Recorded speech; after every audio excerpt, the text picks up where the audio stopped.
IT विभाग की लापरवाही से प्रदेश में जन आधार कार्ड का काम ठप हो गया है और इस वक्त की बड़ी खबर आप तक पहुंचा रहे हैं। बीते एक महीने से प्रदेश में जन आधार से जुड़ा कोई भी काम हो ही नहीं रहा है। आईटी विभाग ने एक महीने जन आधार के पुराने पोर्टल को बंद कर दिया था। जन आधार अपग्रेडेड वर्जन किया था। आईटी विभाग ने इसे लॉन्च किया था, लेकिन नए पोर्टल से किसी आवेदक का जन आधार कार्ड बन ही नहीं पा रहा। पुराने पोर्टल पर आवेदन कर चुके लोगों का भी पता नहीं चल रहा कोई स्टेटस। इसी कारण प्रदेश में हजारों लोग रोज परेशान हो रहे हैं, लेकिन किसी को भी कोई खबर नहीं मिल रही, कोई स्टेटस रिपोर्ट पता नहीं चल रही, कुछ अपडेट नहीं पता चल रहा।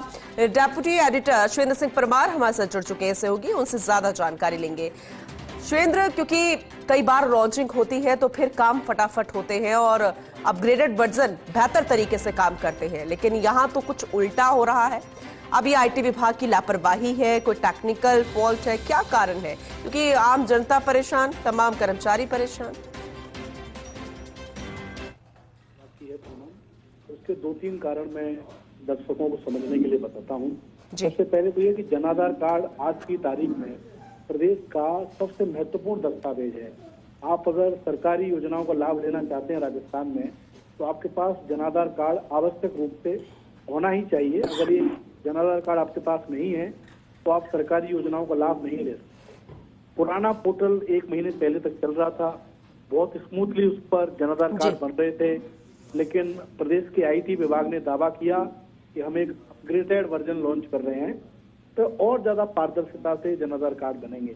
लेकिन आईटी विभाग के जो एक्सपर्ट हैं, जो इसके जिम्मेदार अधिकारी हैं, वो ये अंदाजा नहीं लगा पाए अगर हम नया पोर्टल लॉन्च कर रहे हैं तो वो सही से काम करेगा कि नहीं करेगा। या तो आप ये विकल्प रखिए कि पुराना पोर्टल भी आपका चालू रहता और नया पोर्टल जब तक ठीक से नहीं चलता, जब तक आप उसको बंद नहीं करते। जल्दबाजी में पुराना पोर्टल तो बंद कर दिया गया।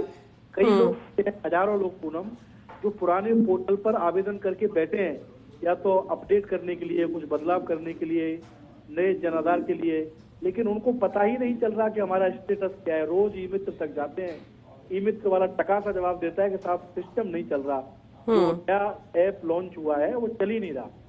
बड़ी लापरवाही ये आईटी विभाग की मैं मानता हूँ कि प्रदेश के आईटी विभाग का काम है दूसरे विभागों के लिए पोर्टल तैयार करना, उनकी मदद करना, लेकिन घर का काम आईटी विभाग नहीं कर पा रहा, तो आईटी विभाग के अधिकारियों पर गंभीर सवाल खड़े होते हैं। बिल्कुल। और जन आधार कार्ड का नहीं बन पाना, उनमें सुधार नहीं हो पाना, आप ये मान के चलिए कि सैकड़ों लोग, हजारों लोग सरकार की योजनाओं से वंचित हो रहे हैं।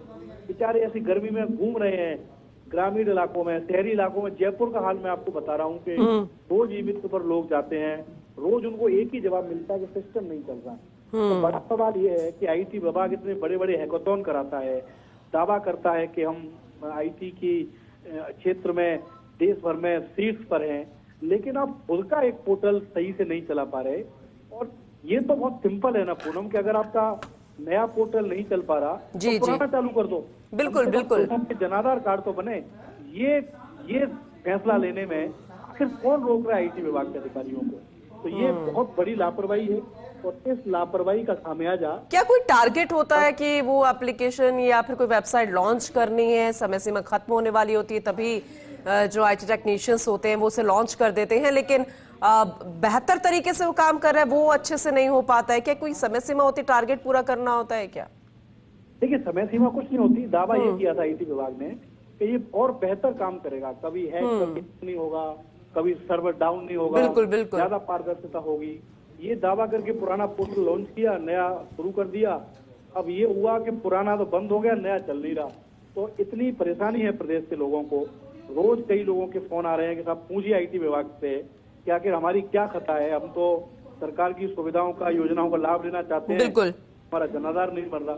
तो मुझे उम्मीद है कि इस खबर के बाद जो आईटी विभाग के अधिकारी हैं, आईटी विभाग की सेक्रेटरी अर्चना सिंह, वो देखेंगे इस मामले को। और सीधा सा सुझाव है मेरा तो उनको कि जब आपका नया पोर्टल नहीं चल रहा तो आप पुराना शुरू कर दो। बिल्कुल। नया पोर्टल शुरू करने में इतनी बड़ी दिक्कत आपको आ रही है कि हजारों लोग परेशान हो रहे हैं वो आपको स्वीकार है, लेकिन आप पुराना पोर्टल शुरू नहीं कर रहे। बिल्कुल। क्या आप अपनी टीम को लगाइए, इंश्योर करिए कि 24 घंटे में 48 घंटे में नया पोर्टल ही काम सही से शुरू कर देगा। सुरेंद्र, हम उम्मीद करेंगे कि ये हल जरूर निकालेंगे जो आप कह रहे हैं, जो फर्स्ट इंडिया बता रहा है कि एक बार पुराना पोर्टल शुरू करते और नहीं पर एक बार फिर से चेक कीजिए कि कहां खामी आ रही है, क्योंकि आम जनता काफी परेशान हो रही है इससे। खैर, बहुत शुक्रिया डिटेल में ये सब बताने के लिए आपका।